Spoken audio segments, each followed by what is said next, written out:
Have you ever thought that what you put on in the morning might be doing more than just covering your body? Clothes are not just pieces of fabric sewn together, they carry stories, intentions, and sometimes even a spiritual charge.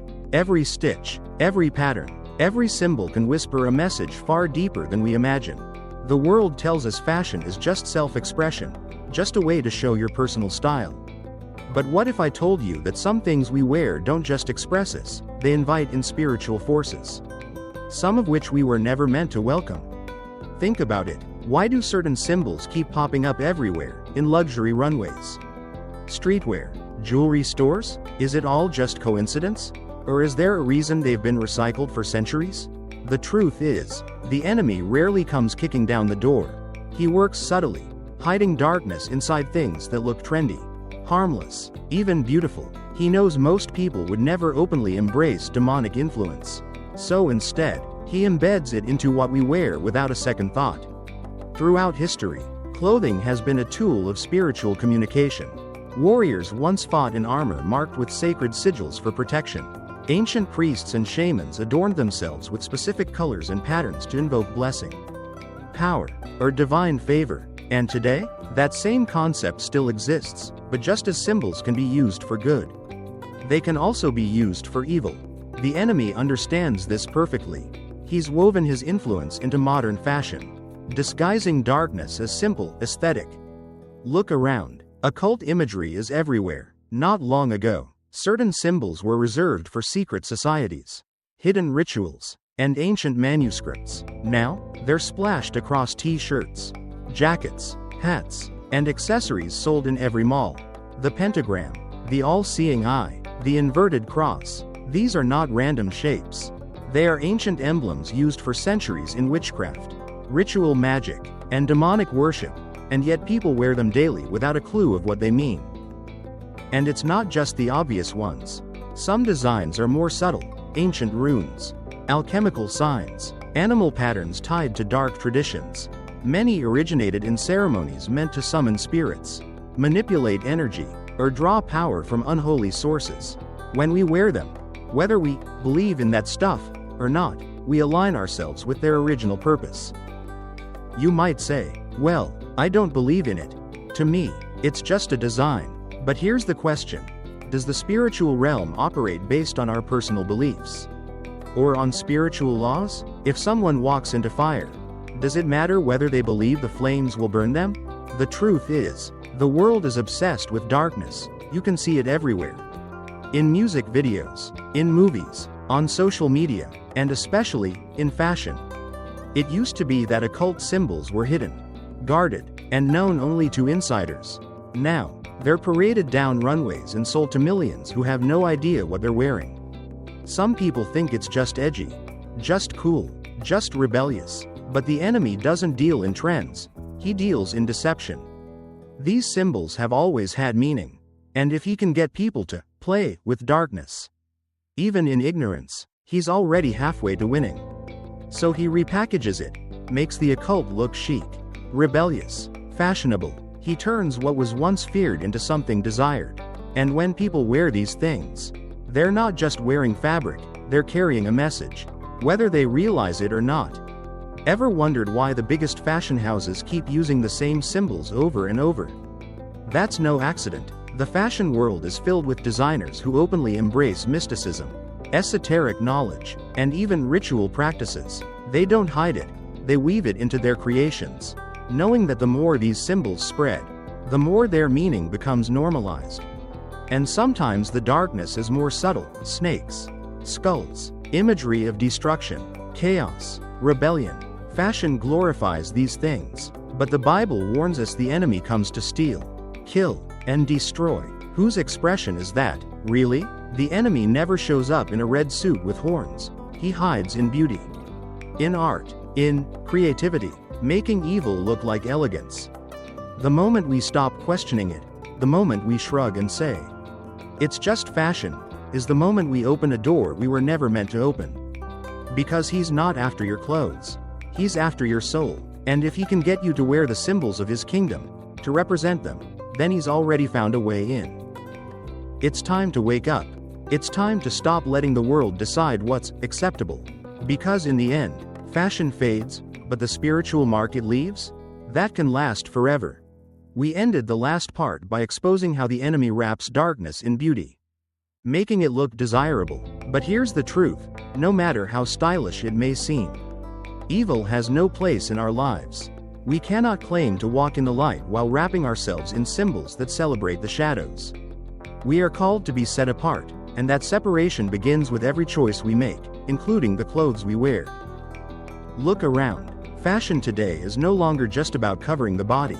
It's about influence. It's about messaging. It's about shaping culture and quietly reshaping beliefs, one trend at a time. And if you pay close attention, you'll see something deeply unsettling. The biggest names in fashion, the most famous celebrities, and the loudest voices in entertainment are constantly promoting symbols rooted in darkness. This isn't random. This isn't just creative expression. The fashion industry is one of the most influential forces on earth. It tells people what to wear, how to view themselves, and even what to value. Behind the glittering runway lights, the magazine covers, and the polished Instagram posts lies an agenda, one that does not come from God.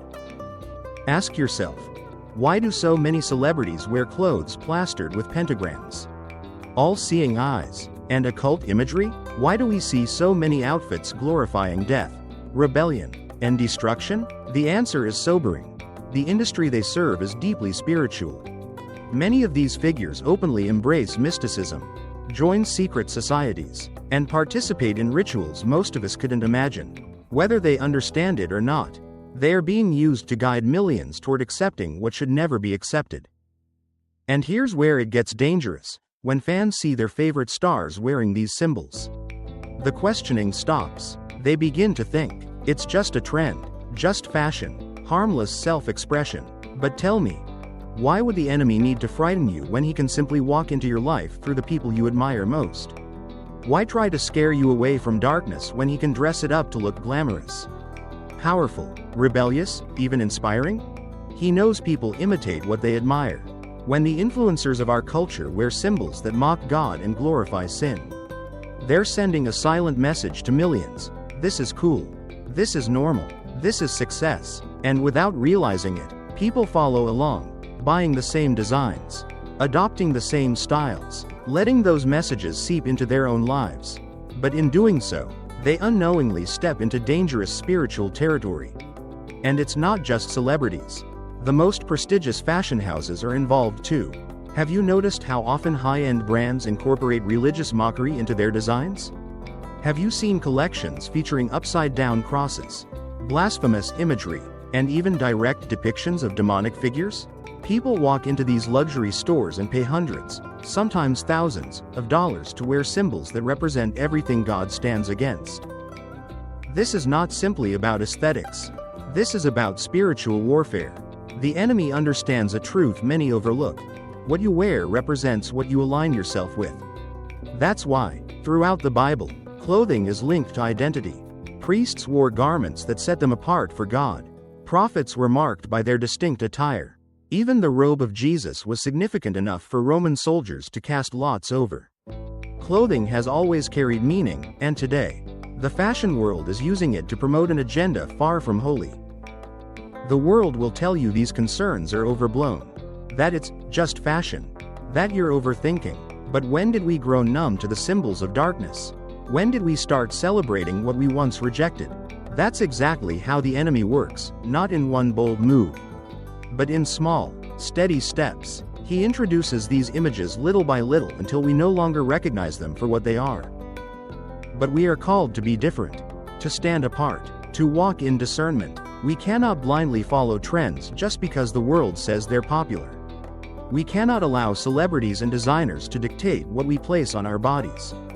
Because at the end of the day, this is not about style, it's about allegiance. If what we wear glorifies darkness, then we must ask ourselves, are we truly walking in the light?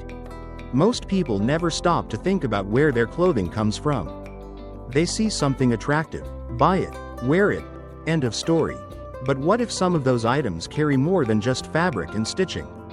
What if certain garments, certain accessories, even certain brands carry spiritual weight, baggage that isn't just physical? but deeply spiritual? The enemy loves to hide in plain sight. If he can convince people to accept something without question, if he can get them to wear it without ever asking where it came from or what it represents, then half his work is already done. One of the ways he accomplishes this is through clothing that was directly inspired by, or even created for, dark spiritual purposes. Around the world, there are cultures and traditions that use garments, jewelry, and accessories in spiritual rituals.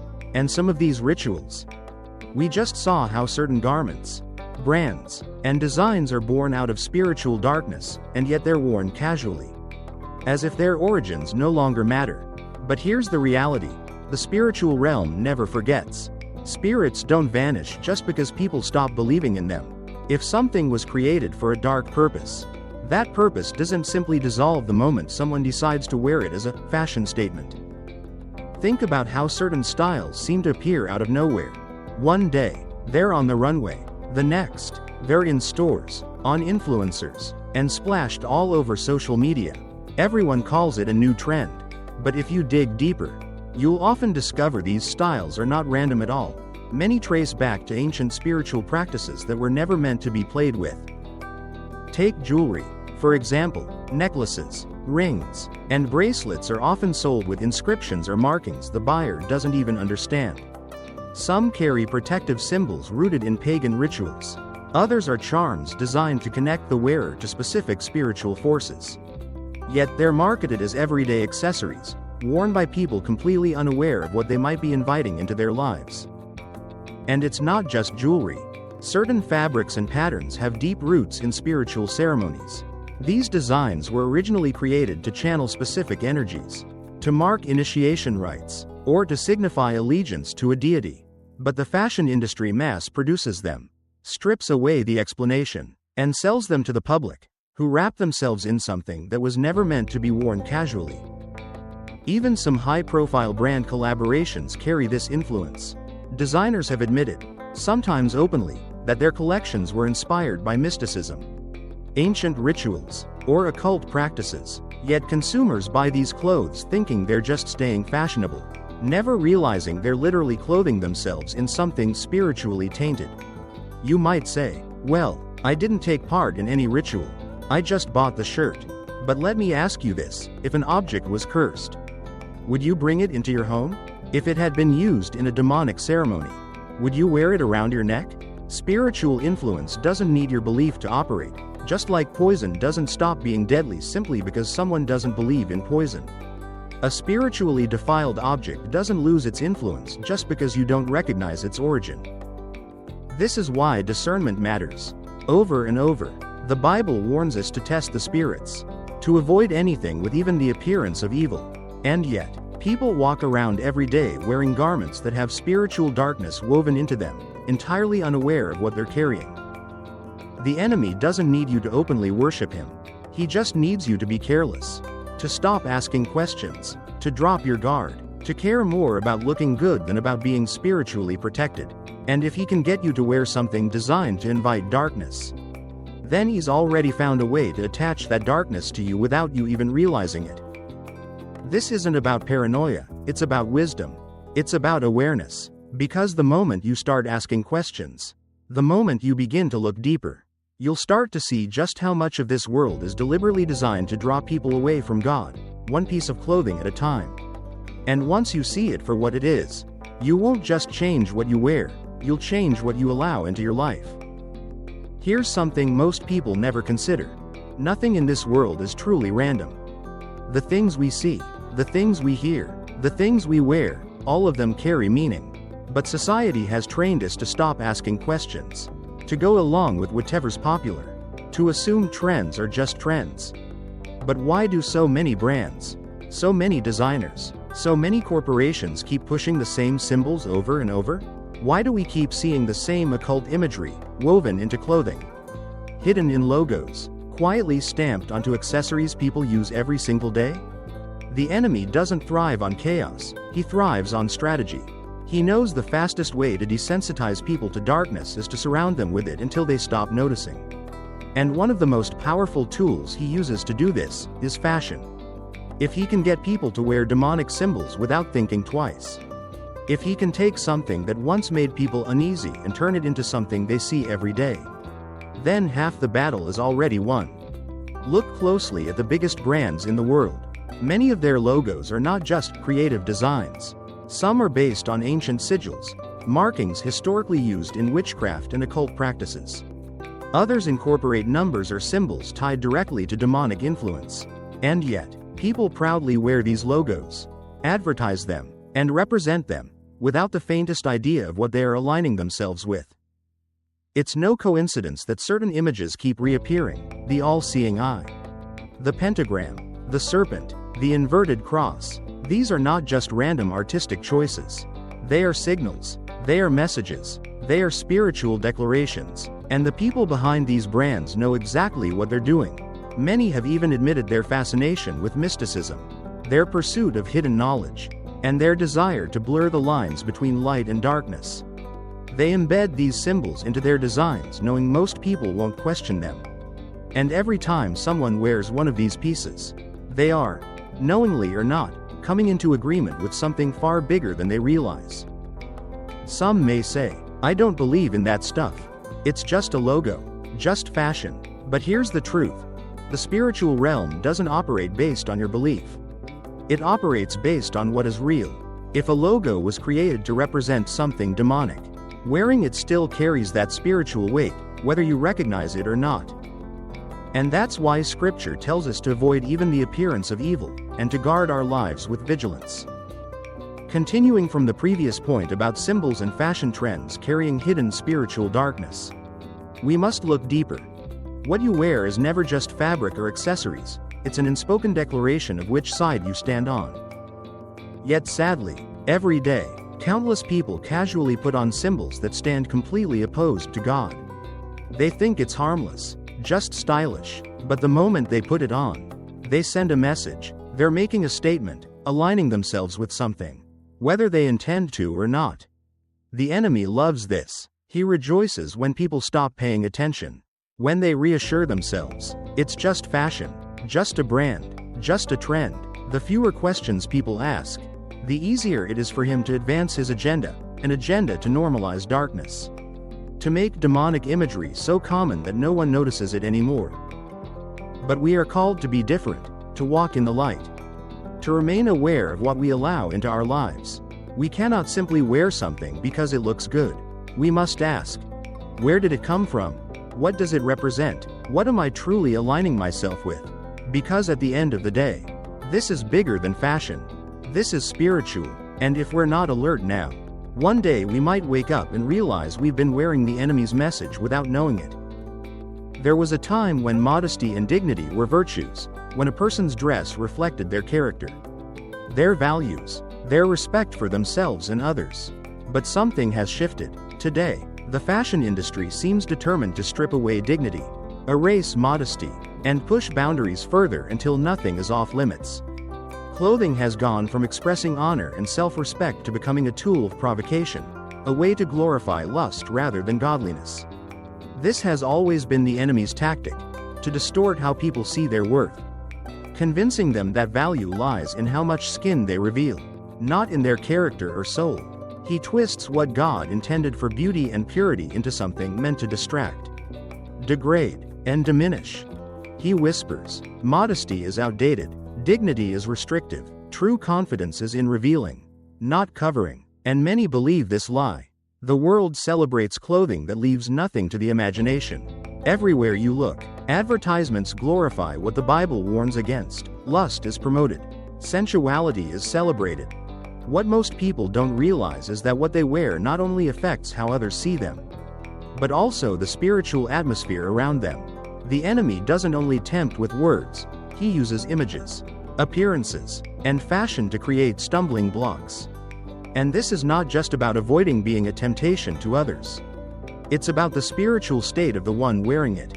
Dressing to provoke lust or to flaunt impurity is aligning yourself with a spirit that is not of God. The Bible clearly warns against immodesty, against the spirit of seduction, against using appearance for the wrong kind of attention. Yet the world has flipped the truth, convincing people that if they aren't flaunting themselves, they're missing out. The enemy knows exactly what he's doing. He's not just changing clothing, he's changing mindsets. He convinces young men and women that their value lies in appearance. That being noticed by the world matters more than being honored by God. And once that lie takes root, it's hard to break free. Look at how fast these trends spread. One celebrity wears something provocative, and millions copy it. One influencer posts a photo, and instantly it becomes the new standard. Few stop to ask, does this align with my values, my faith, my purpose? Most simply go along, afraid of being labeled too strict or too conservative. But standing for righteousness has never been about being popular. Choosing modesty, choosing dignity, choosing to reflect God's purity in your clothing is not weakness, it's strength. This is not about following a rigid dress code, it's about knowing that what you wear reflects who you are. God calls His people to be set apart, to represent Him, even in how they present themselves. So ask yourself, does what I'm wearing honor God, or does it serve the agenda of a world running from Him? The enemy will keep pushing boundaries, erasing the line between purity and temptation. But we don't have to follow. We can choose wisdom, we can choose dignity, we can choose to reflect the light of God instead of the darkness of a world that has forgotten Him. And when we make that choice, we don't just change our wardrobe, we change the atmosphere around us.